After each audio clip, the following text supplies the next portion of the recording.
એને એક નાનો પ્રેક્ટિકલ છે કે સપોઝ કે આ જે દડી છે આના ઉપર મૂકી અને પછી હું એર ફ્લો કરું તો આ દડી શું થશે? પડી જશે. શ્યોર પડી જશે. ઓકે ચલો જોઈએ કે ભાઈ દડી પડી જાય છે કે પછી હવાની અંદર જ દોલનો કરે છે. ચલો જોઈએ.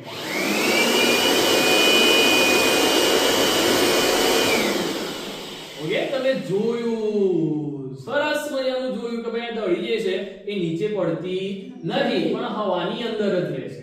તો એના પાછળ શું રીઝન છે? તો તમને ખબર છે કે જે હવા જે છે એ વધારે દબાણથી ઓછા દબાણ તરફ આવવાનું શું કરે છે? પ્રયત્ન કરે છે. જેવું કોણે કીધું હતું? બર્નોલી ચાચાએ કીધું હતું. ઓકે ચલો તમારામાંથી કોઈ ટ્રાય કરશે ને આ ચાચા ટ્રાય કરો તો પકડો આ ચલો રેડી દો અરે વાહ સરસ. ઓકે તો બીજા કોઈ બંધ તો પાછળ નહીં.